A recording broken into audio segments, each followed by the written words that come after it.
This video series is for farmers who are interested in transitioning from conventional farming to organic farming and exploring and learning about the different aspects of organic farming. This will include discussions with organic farmers and their organic system plans, OSP, as every organic farm is different. Larry Stanislav discusses the equipment he prefers to use at his organic farm near Linwood, Nebraska, a regular disc. So the next tool we have here is a regular disc. Most everybody's familiar with the disc. Right. So how do you use that in your organic system? As we mentioned earlier, I prefer to use a blade plow, but if there are times when a tandem disc is needed to maybe incorporate material more into the soil, like some of the clovers that I was dealing with. So it's just a standard disc that so many guys are familiar with. The one thing that I have experimented with and finally settled in on this style or this, I'm looking at the spacing between the blades and it's right at 9 inches. I have tried discs with 7.5 inch spacings, and I found too often I would get plugging problems, trying to work material in the soil. So I've gone to the 9 inch, got fairly decent blades on this. So this will still get used a lot. Like what I did with it this year is the clovers, the red clover or the sweet clover that I was going to incorporate, I either shredded that down or I clipped it off, and then I came in there with this because right away I did want to turn that clover material into the soil. But then I did come back with the blade plow to make sure that I cut off all the roots on that, and then I finished it off with another tool. So this still has a place in my operation, but it's not my preferred. It'll do what it has to do when I need it. You need it. Right. And this is right at a 19-20 footer, and I can pull that easily with my 150, 160 horse. And you go down how track. deep? I'm probably going to go about 4 inches. 4 or 5 inches with this. Okay. But sometimes this is what I've found with the disc.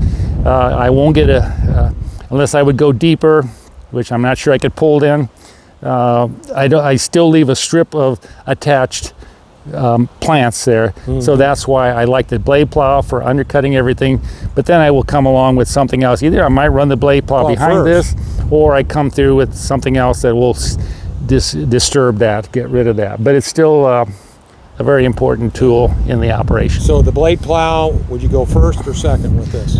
Depends. It just depends, yeah.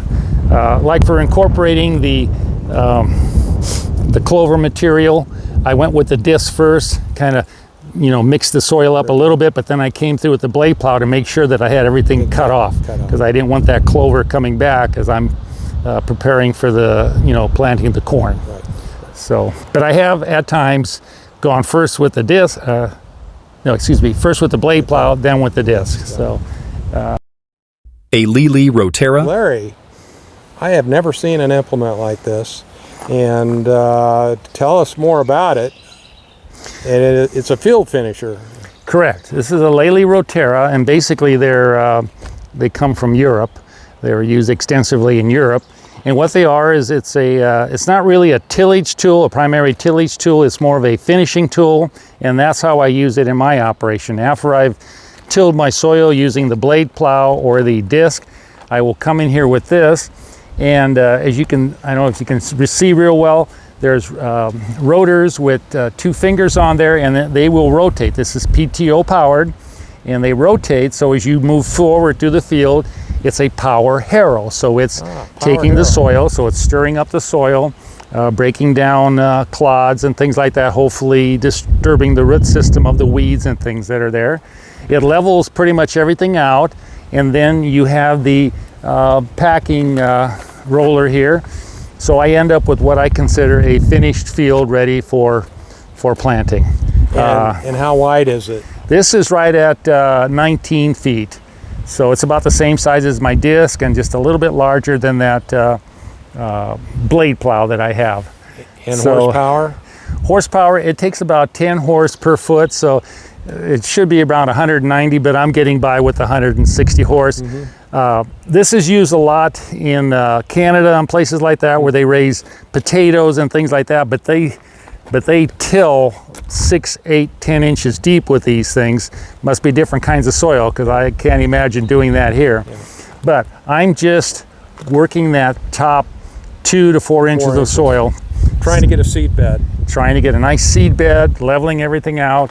And then with this packing wheel on the back, I can come along my planter, and it seems like I get a much better stand of corn, and I got a nice level field that way. Plus, I feel like I've knocked out the little weeds that are there. White roots and that kind of thing. Right. Yeah. Kind of like with the, like I mentioned, with the blade plow, I undercut everything, but sometimes there's little weeds that could survive in that 2 to 4 inches that I'm undercutting. It's almost like a sod. Well, this will come along and it'll disturb all that and hopefully knock them out. So you have the options here, your disc, your blade plow, yes, and this. A combination yes, of all of those. This will always get used as a finishing tool. It'll be a choice between the blade plow and the disc as to what I use for my tillage, preparing the soil for whatever crop. But you use this on every acre. I use this on every acre. I don't use a field, what do they call it? Field cultivator or any kind of a harrow or anything like that. I've found that I like this better. Because you got a nice packed seed bed. Yes. Ready to go. Ready to go. Right. Right. And I can go very shallow too. Yeah. So this is one of my favorite tools. Like but it's also very heavy. Yeah. Like I say, I've never seen one. So. Yes. So if it isn't in good condition, you got to rebuild it. Where it's a disc or a blade plow, very few moving parts. Yeah. But this does, to me, this does an excellent job. Tremendous job. Right. Funding for this video was provided by the Transition to Organic Partnership Program and produced by Organic Crop Improvement Association, OCIA, Nebraska, chapter members.